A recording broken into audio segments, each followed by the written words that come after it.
Merci à tous d'être venus pour cette interview. ndashimira mwese kuba mwitabira iki kiganiro. Nibyo koko twabyifuzaga cyane, ariko ibintu ntibyagenze nk'uko twabitekerezaga. Ndashaka kuvuga ko twakoze ibishoboka byose. Hari byinshi byari ngombwa gushyirwa mu bikorwa kugira ngo tugere ku ntego twihaye mu gihe gito, ariko si byose byashobotse nk'uko twabiteganyaga. Icya mbere, twahuye n'imbogamizi nyinshi. Primo, l'adversité. Alors, dès que nous sommes arrivés au pouvoir, kuva twagera ku butegetsi twifuzaga ko batwemerera gukora tugatera imbere vuba, ariko bamwe baradusatiriye bashaka yuko dukorera inyungu zabo, kuko bo batifuzaga ko intambara irangira vuba. Ndavuga ku bihugu by'amahanga byari bifite ingabo ku butaka bwacu. Twagiranye impaka zikomeye n'abadiplomate baturutse hanze ku kibazo cy'intambara, ariko nta n'umwe washakaga ko tugera ku nsinzi yo kwihagarika.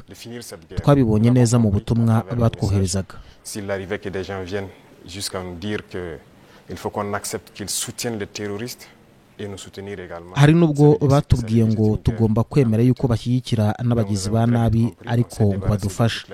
Ibyo bivuga ko hari abashaka kuramba kw'intambara. Twahise tubisobanukirwa, twahise dukura ku butaka bwacu ingabo zose z'abanyamahanga, haba iz'Abafaransa cyangwa se Leta Zunze Ubumwe za Amerika. Twumva neza ko urugamba ruzakomeza nyuma yaho. Icya kabiri, twatekerezaga ko dufite byibuza intwaro n'amasasu bihagije mu bubiko, ariko icyo nasanze, urugero mu bubiko bw'igihugu cyari giteye inkeke. Burkina Faso yose yari ifite amasasu ya Kalashnikov atarenga 100,000, kandi intwaro zose zari amagana make. Ni gute umuntu yakora intambara muri ibyo bihe? Byasabaga kongera gushakira ingabo ibikoresho byose, abantu, intwaro n'amasasu. Iyo ibyo byose biba bihari, intego twihaye amezi 3 yari gushoboka, ariko ntitwari dufite na kimwe. Twari tutiteguye urugamba, nta bikoresho bihagije, nta ngabo zihagije. Byari ibintu biteye ubwoba rwose. Hari n'abasirikare bajyaga ku rugamba badafite intwaro. Ibyo byabaye mu ngabo zacu.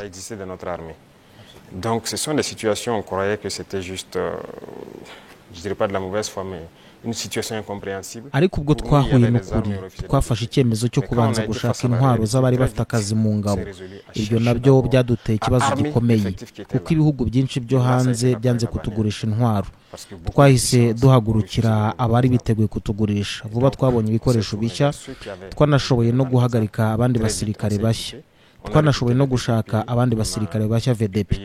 Twateguye gahunda yo kongera ingufu z'ingabo zacu, kandi mu myaka 2 ishize ibikoresho byatangiye kugera mu gihugu. Ntabwo birarangira, ariko biracyakomeza kuza. Icya mbere cyari ugutanga intwaro ku musirikare wese. Ubu ngubu icyo cyiciro kirarangiye. Turacyakomeza kongera abasirikare. Buri mwaka hagati y'abasirikare bashya 10,000 na 15 barinjizwa mu ngabo. Ibyo ni umuhate ukomeye, kuko nubwo dufite imbogamizi, abanzi barakiyongera. Hari n'abacancuro benshi bashyirwa mu gihugu cyacu n'abanyamahanga. Parce que quoi qu'on dise, l'adversité est là, et le volume de terroristes augmente, parce que les impérialistes recrutent beaucoup de mercenaires qui viennent au Burkina Faso pour combattre. Donc il faut qu'on s'adapte à la situation. Et maintenant nous avons notre 3e phase qui n'est plus d'acheter. Tugeze mu cyiciro cya gatatu. Ntabwo tugura gusa, turimo no kwikorera intwaro zacu. Nta gushidikanya tuzatsinda. Intambara izarangira kandi vuba. Je vous ai dit que la menace mue beaucoup, mais nous nous adaptons. Ingabo za Burkina Faso ni zimwe mu ngabo zifite kwihangana no kudacogora ku isi. Nta kindi gihugu gihanganye n'igitutu nk'icyacu muri iki gihe, ariko turacyashaka kwihagararaho. Abasirikare bacu barwana kandi bahora biteguye guhangana n'imbogamizi. Twamenya aho ikibazo gituruka nuko kigenda kigaragara. Ndababwira ko intambara izarangira vuba. Ikintu cy'ingenzi twabonye ni abantu bafite umurava. Si intwaro gusa zikenewe, hakenewe abasirikare bafite umuhate wo kurwana. Turimo kubaka ingabo zifite ireme n'umurongo. Iyo ubuyobozi cyangwa igisirikare kititwaye neza, turabikurikirana kandi tukabikuraho, kuko umurimo wo kuba umusirikare ni uwera kuri twe. Qu'un chef d'élément ou bien une unité a failli à sa mission, qu'on les radie et qu'on les poursuive. C'est arrivé plusieurs fois et ça continuera comme ça. Si vous êtes engagé pour être militaire, vous devez accomplir la mission parce que la mission est sacrée pour vous. abasirikare bacu bafite morale yo hejuru cyane, ntibifuza ko abandi baza kubarwanira cyangwa kubafasha, bahitamo kwitanga kugeza ku rupfu. Buri gihe bagerageza kutarekura umwanya nubwo batsindwa mu ntambara. Morale yabo iri hejuru cyane, barakora ibishoboka byose, kandi njyewe ndabashimira mbikuye ku mutima. Ils sont prêts, toujours prêts, malgré la situation. Peu importe la bataille qu'on perdra, on va toujours maintenir le terrain. C'est ça qui est très important dans le mental des soldats. Donc, le moral est au top. Les gens n'espéraient pas être à ce niveau d'équipement, ils y sont. Donc, ils se donnent à fond. Et moi, je ne peux que féliciter et remercier tous ceux qui se battent. C'est très important. Ce n'est pas du terrorisme seulement. C'est une guerre pour s'accaparer de nous. Ibi ntibiri kwiterabwoba gusa, ni intambara yo kuduca intege no kutwima amahirwe yo guteza imbere igihugu cyacu bifashishije umutungo wacu kamere. Nabivuze rimwe ubwo navugaga ku rundi rurimi ntekereza, navugaga ko niba dushoboye gukoresha neza ibiri mu butaka bwacu, tugatunganya ibyo tubikuraho, ibyo dukora, hazabaho akazi ku bari kure. Ni intambara, baraturimburira umutungo wacu kugira ngo babone uko babaho. Niyo mpamvu ari intambara y'ubwigenge. Tugomba kwiyobora kugira ngo tubone ubwigenge bwuzuye no kwihitiramo uko twateza imbere igihugu cyacu. Murakoze. Ndumva izi arizo mbaraga mfite, sinshobora kugira ubwoba kuko mfite icyizere muri mwese. Icyo nicyo cya mbere. Tugomba kwizera abaturage, nibo batuzaniye izi nshingano. Nanjye mfite icyizere ku baturage, bazabyumva. Niyo mpamvu ntitukagira ubwoba bwo guhura n'abaturage, kubasobanurira uko ibintu byifashe no kubabwira ukuri. Ibyo bituma tugira umubano mwiza. Icyo nicyo cya mbere. Icya kabiri, nk'uko nabivuze, hari imitekerereze tugomba gukangura mu ngabo zacu. Ibi ni ingenzi cyane. Ubu abantu bazi neza impamvu bayarwanira. Mu myaka ishize hari bamwe mu bakozi b'ingabo bari ku rugamba batazi impamvu barwanira. Iyo mwumva impamvu turwana, ukamenya uwo duhangana n'impamvu iyo pressure, abantu barabimenya kurushaho. Niyo mpamvu twashinze iki kigo ako kanya, ishuri ry'igisirikare ryo ku rwego rwo hejuru, ngo duhe imyitozo abasirikare bacu ubwabo kandi tubashyire mu mutwe ibyo tubashakaho. Mwibuke kimwe, niba uhisemo ko abasirikare bawe batozwa n'izindi mpuguke, bazabashyiramo imitekerereze bashaka, bazabatoza uko bashaka, kandi bizoroha kubayobya. Ahi Burkina niyo mpamvu imbaraga z'ubukoloni zibabara cyane. Ntabwo bashobora kwinjira mu ngabo zacu. Ayo mabatayo n'abasore bari hano nta n'umwe waje kubatoza uturutse hanze. Twubatse ku bunararibonye bwo ku rugamba, kandi natwe nitwe twabatoje. Njye ubwanjye nari mu myitozo ya bamwe mu batangira. Bityo rero iyo ni indi mbaraga. Izindi mbaraga ni uko niba ufite inshingano n'intego ku gihugu cyawe, ntugomba kugira ubwoba. Iyo ugize ubwoba uratinya, kandi iyo utinze uraruha. Iyo ufashwe uba warangiritse. Bahora bashaka kubangamira ibintu. Baturimo imbere, tubizi neza. Et aussi un devoir pour nous, c'est de participer à notre propre sécurité. Ni inshingano yacu kwitabira umutekano wacu bwite. Si bwo buntu ko ndi umukuru w'igihugu nkabihererana abandi bose. Oya, buri wese agomba kugira uruhare, nanjye ndimo. Niyo mpamvu mvuga ko atari ibyabo bari hafi yanjye gusa, ahubwo n'iby'abenegihugu bose. Umutekano si iby'abantu bamwe gusa cyangwa iby'ibintu mufite mu bubiko. Ni ibintu byose hamwe. Imyitwarire, uburyo tugomba kubaho. Tugomba kurinda amakosa yabaye mu bihe byashize. Twasomye byinshi ku by'imperialisme yakoze, kandi twizeye amasomo menshi. Niyo mpamvu tuvuga ko tutazongera gusubira mu makosa. On anticipera, quitte à ce que les gens interprètent. Tuzajya duteganya mbere, nubwo abandi bashobora kubyumva uko bashaka, tuzabitegura kubera ko twumvise ubutumwa n'izizera biriho. Tuzakora ibishoboka byose kugira ngo tubimenye mbere y'ibikorwa bya imperialisme. Ndakeka iyo uhitamo gukorera impinduramatwara, ugomba kwitegura ako gasomborotso. C'est logique. C'est comme je dis, c'est une bataille. Ils se battent pour leurs intérêts. Et c'est à nous, si on a décidé de faire la révolution, de tout mettre en œuvre pour que cet encerclement soit vaincu. Vous voyez, l'Afrique, on a l'habitude de ne pas avoir d'abord une armée forte.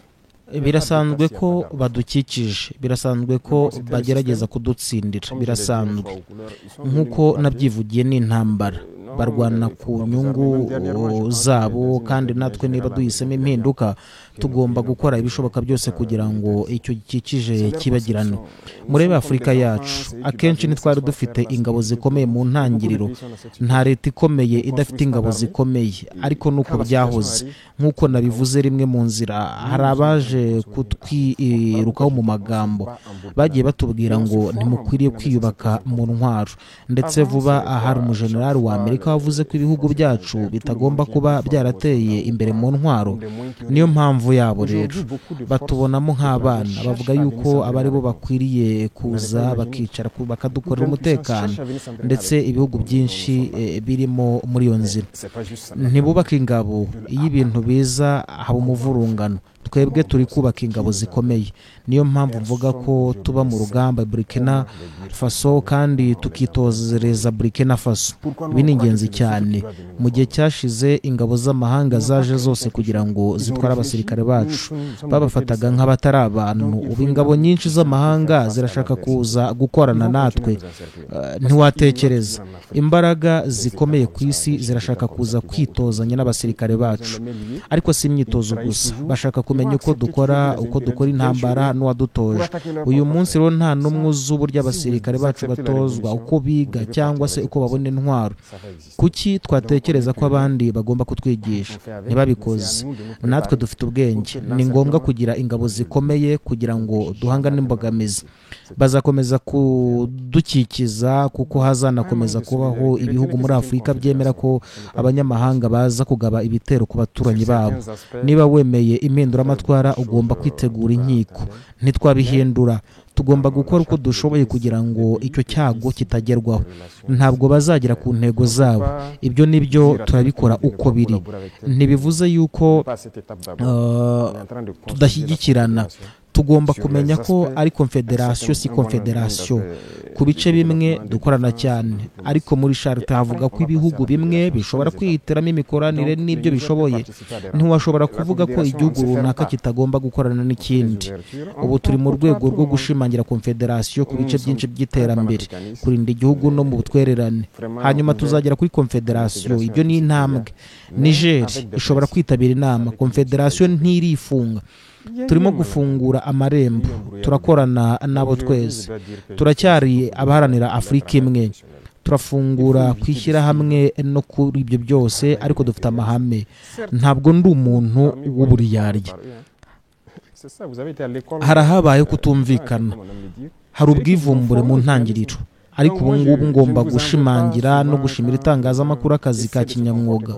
Tugomba kwirinda gukurikira ibikorwa by'amahanga, ndetse benshi muri mwe mwatojwe nabo, mwize mu ishuri ry'abazungu, bo nibyo babigishije. Ariko mvuga ibi ngibi kugira ngo abantu basobanukirwe ko ari igihugu cyacu. Reba uyu munsi, soma imitwe y'inkuru z'Abafaransa, bazakubwira yuko hari imyigaragambyo yo gushyira igitutu kuri minisitiri w'intebe. Ntabwo bazavuga yuko hari imyigaragambyo ku butegetsi bwa Burkina. Abafaransa baratubwira, baracyaduhamagara, ariko kuki dukwiye gukurikiza amaso yabo ayifunze? Ni ubucakara. Ndashaka yuko duhagarika ibyo. Buri gihugu kigomba kurwanira inyungu zacyo. Abanyamakuru barwanira inyungu zabo. Kuki twebwe turwanira izacu muri Afurika? Ndabonye bamwe mu batekereza ku maradiyo na televiziyo muri Afurika batanga ibitekerezo bitari iby'ukuri. Tugomba kwikura mu bwikanyize bw'ubwoko bw'abanyamahanga mu mitekerereze no mu myitwarire. Buri wese agomba kurwanirira igihugu cye. Ushobora kubona amakuru ari ukuri, ariko ukihitiramo kutayatangaza niba ashobora guteza ikibazo ku mutekano w'igihugu, kumwe n'ibindi. Ibyo ni ibyemezo by'ubwigenge. Ntituvuga ko buri gihe amakuru agomba gusohoka ako kanya. Icyakora kenshi abanyamakuru bakunda amakuru ajya ku gihe cya nyuma, yatinze. Dukwiye gucunga umutekano w'igihugu n'ubukungu, politiki n'ibindi. Hari byinshi byari ngombwa guhindura. Twari dufite ideoloji kandi twatangiye kuyishyira mu bikorwa. Revolution ivuga guhindura buri kintu mu buzima bwacu. Ntitwashoboraga gukomeza nk'ubu ngubu tugategereza ibisubizo bitandukanye. Guhindura bisaba umuhate mwinshi. Imana ishimwe, abaturage barabyumva, bamaze gusobanukirwa ko hagomba impinduka. Il y avait beaucoup de réformes à faire. tellement de réformes qu'on ne pouvait pas les énumérer en un coup. kuri iyi myitwarire mu miyoborere ku bukungu ubucuruzi n'ibindi byose bijyanye buri munsi turashakisha ibisubizo bishya kubera ko uburyo bwariho mbere nshaka kubuvuga nko kuvuga ko twasanze ari nk'umuzigo ukomeye w'imikino.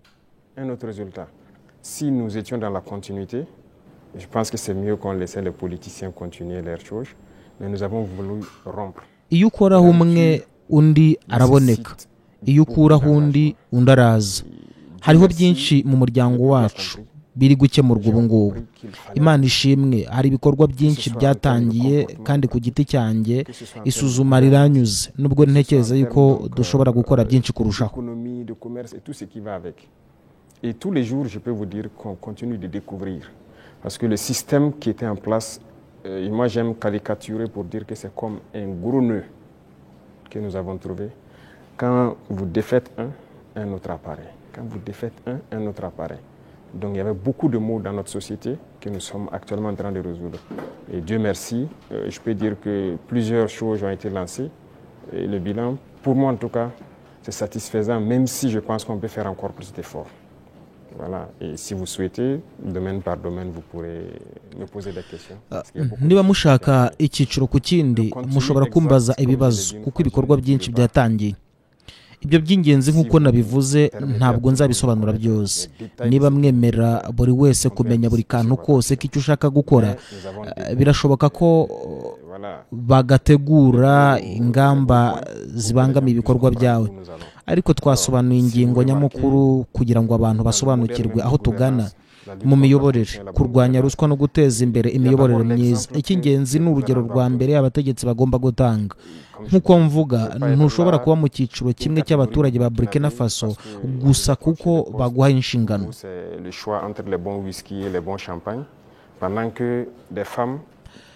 Ni nko guhitamo hagati ya whisky nziza ndetse na champagne nziza mu gihe abagore bapfa bagashaka amazi yo kunywa bagwa mu ruzi cyangwa se bakagira ibindi bibazo. Niyo mpamvu tugomba kugira ideoloji y'ubutabera kugira ngo tugire sosiyete y'ubutabera. Buri wese agomba kubona amazi meza. Urugero, ntushobora kwishimira ibyo urya wenyine, guhitamo ibyo urya hanyuma ukabireka ku muriro cyangwa se ukabishyira mu gisenge mu gihe abandi nta funguro bafite. Ibi ngibi byatumye dutangiza gahunda mu buhinzi kuko abaturage bacu benshi ari abahinzi, ariko kera babaga baremewe. Ntibivuze ko ubutaka bwacu bubuze ubutunzi cyangwa se ubushobozi bwo gukora, ariko basabaga inkunga n'ubufasha. Ubu ku giti cyanjye icy'ingenzi ni uko mu gihe ugera mu byaro ugasaba abahinzi, bashobora kukubwira ko bumva bahagaze neza. Barasarura, bafite ibyo kurya kandi ibirenzeho baranagurisha. Mu bice bimwe cyangwa mu bihe bimwe habaye ibibazo bakabyikuramo, bagacuruza ku giciro gito gihendutse kuri bose.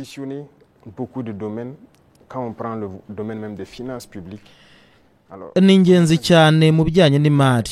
Turimo kandi kwinjiza ikoranabuhanga mu bikorwa byinshi nubwo bidakunze korohereza abantu. Vuba aha ngaha tuzatangiza fagitire y'ikoranabuhanga. Iyo twatangiye gutekereza kuri ibi, abashoramari bakomeye benshi barabyanze. Kuki batifuza yuko haba ubushobozi? Kubera yuko abantu basanzwe banamenyereye uburiganya, kwiba nk'aho ari ibisanzwe. Ku bijyanye n'ibikorwa remezo hari byinshi mu isoko rusange n'ibindi bijyanye byari ahantu hakomeye cyane harimo ruswa. Niba uri umushoramari uje kudusura tukaguha isoko ukarigura hejuru hanyuma tukagabanya inyungu, byari bisanzwe. Ariko niba uje n'indi myumvire ntubasha gukomeza, ntibakwemerera. Niba twakomeza muri ubwo buryo ntitwashoboraga kugura intwaro. Nta banki n'imwe ku isi ishobora kuguha inguzanyo yo kugura intwaro. Ntibishoboka. Ni amafaranga yawe bwite ushobora gukoresha. Kuri twebwe nta mahirwe twigeze tubona.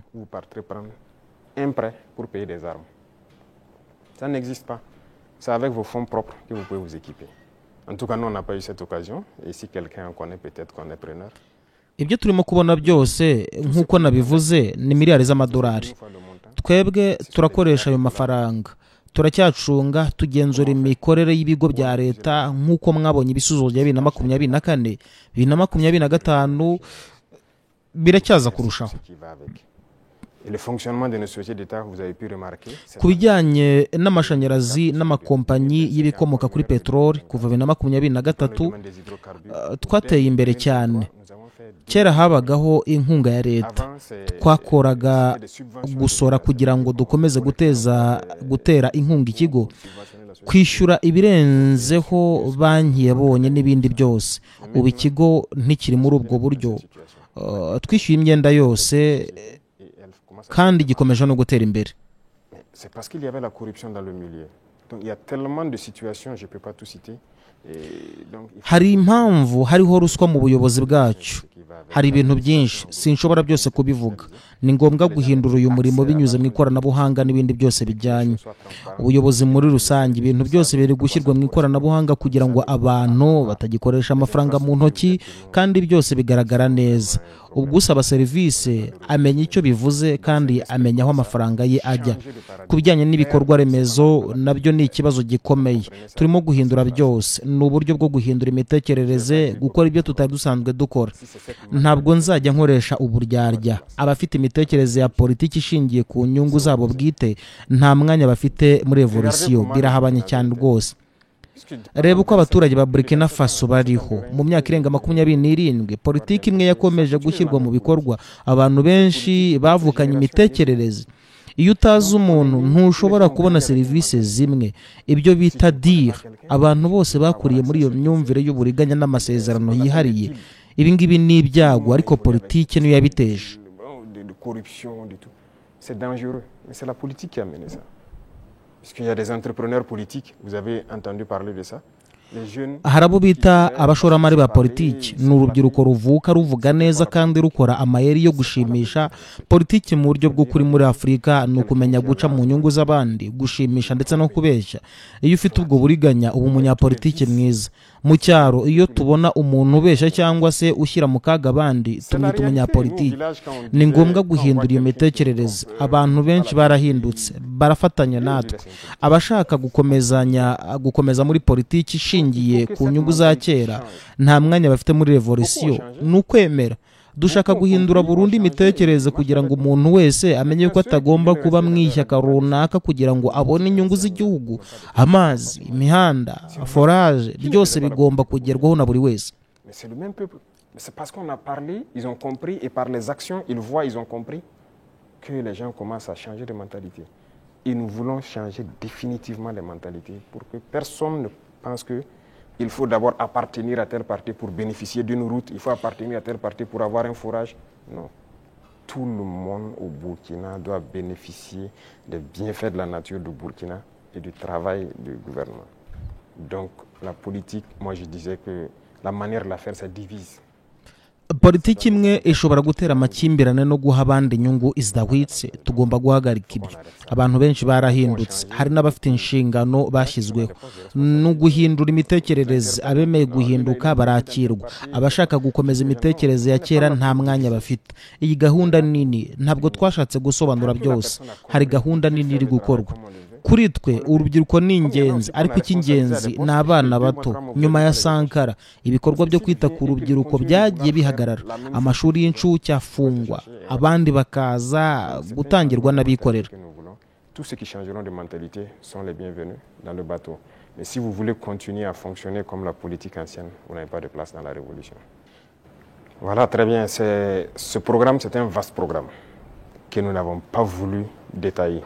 Mais j'en ai parlé une fois lors d'un de mes entretiens qu'il y a un vaste programme en cours. Il faut commencer. En fait, les jeunes, c'est bien, mais ce n'est même pas eux notre cible, ce sont les plus petits. Les plus petits, c'est eux notre cible. Après la mort de Sankara, vous avez suivi, on a cherché tous les travailleurs des garderies. Certains même sont décédés, malheureusement. Mais les garderies se sont fermées. C'est le privé peut-être qui se débrouille, qui ouvre quelques maternelles et tout. Et bon, l'école est devenue autre chose. Vous savez, si vous voulez une société qui va être combative et compétitive demain, niba ushaka igihugu gikomeye gukora neza kandi binashobora guhangana n'ahazaza, ugomba gushyira imbaraga ku bana. ubu nashyize kw'ibiro bibiri ishami ry'uburezi bw'ibanze rifite inshingano zo kwita ku bana bato. hari ibiganiro byatangiye byo gutoranya abarezi b'incuke ndetse n'abamaze guhugurwa bazashyirwa mu nshingano uyu mwaka. nibo tugomba kwita ho cyane kugira ngo batangire kwiga indangagaciro za patriotisme n'uburere bwa civique. urubyiruko rwinshi rwashyizwe mu bikorwa byo kwigisha mu buryo bwimbitse. babanje gutinya ariko bamaze gusobanukirwa byinshi. bagomba kuba bafatanije, bafite ubuntu, bakamenya Burkina Faso. Ils doivent être plus solidaires, humbles. Ils doivent comprendre le Burkina, parce que quelqu'un qui est né, excusez-moi, à 2000 ici, qui est dans mu kwigishwa mu buryo bwimbitse bararyama ku butaka, bararya ibyo babonye, bagahabwa inshingano zo kumva ubuzima bw'abandi. ibi bibafasha kumenya yuko hari abandi baturage badafite ibyo bafite. ni ingenzi ku rubyiruko ko rumenya yuko hari abatarashaka kubona ifunguro rimwe ku munsi. iyo bamenya ubuzima ntibazashaka gucengera mu nyungu zabo bwite gusa igihe bazaba bahawe inshingano. ibi byari bigenewe iminsi 45, ariko kubera ibibazo byo kwiyandikisha byagabanyijwe iminsi 30. mu gihe kizaza tuzongera iminsi 45. abize uburezi bwo mu mashuri yisumbuye n'abize amashuri abanza bagomba kwitegura ibyo ngibyo. gahunda izakomeza gutegurwa imbere igamije guhindura imitekerereze y'urubyiruko. impinduka mu butaka zari ngombwa. hari amakimbirane menshi yaturutse ku butaka. imidugudu iratandukana, imiryango irapfundikanya kubera ubutaka. leta igomba gufata inshingano zayo. Donc ce sont des épreuves qu'on les fait faire. C'était 45 jours que j'avais programmé, mais à cause des inscriptions, j'ai dit de faire 30 jours. Mais les prochaines échéances, j'espère qu'on ira à 45 jours. Donc les futurs bacheliers et brevetés doivent se préparer à affronter ça. Et le programme va continuer à s'enrichir, c'était la première expérience. Mais nous espérons pouvoir changer, même les jeunes, leur mentalité. La réforme agraire était nécessaire. Vous savez combien de conflits sont nés dans cette question de terre? Il y a des villages qui se sont machetés, des familles se sont divisées à cause de la question des terres. Il faut que l'État prenne ses responsabilités. Mais iyo ufite ubwoba bwo gufata ibyemezo ukagira impungenge ko abantu bazababazwa, nicyo gituma revolisiyo iba ngombwa. ni ngombwa gufata icyemezo cyo guhagarika ibyo byose. mu mwaka w'ibihumbi 2010 abashoramari mu butaka bari bake cyane. mu mwaka w'ibihumbi 2015 byarazamutse bikabije. barazimira mu butaka, bagabanya, bagurisha, basubiranya no kugurisha. byari ibyago. ubu dufite porogaramu ya CICAD twashyizeho iri kwandikwa mu buryo bwemewe. mu byari bisanzwe hari ubutaka bwagurishijwe inshuro nyinshi ku bantu batandukanye kubera yuko bitari digitalize. byose byateraga amakimbirane. nicyo gituma twarafashe inshingano zo guhagarika ubwicanyi ku butaka. ubu butaka n'ubw'igihugu tuzakora ibishoboka byose ngo ibi bigende neza, kandi nta muntu n'umwe uzumva yuko yarenganijwe. ku bijyanye n'ubuyobozi gakondo ni kimwe, amategeko aracyahari kuva kera, ariko twe twafashe iya mbere yo gushyira mu bikorwa. abakuru gakondo bagomba kubahwa, kumvwa ndetse no kugira uruhare mu guhuza abaturage. Pour la chefferie coutumière, c'est pareil. Cette loi est là il y a longtemps. Hein. Il y a très longtemps, selon ce qu'on m'a dit, mais personne ne veut. Mais nous avons décidé de mettre la main à la pâte, regarder, parce que la chefferie coutumière, pour moi, ils doivent être respectés, ils doivent être écoutés, ils doivent être ceux-là qui travaillent pour la cohésion sociale. Quand ils parlent, quand il y a un conflit, il y a une situation conflictuelle, ils doivent parler, pouvoir rassembler et que leur voix doit porter.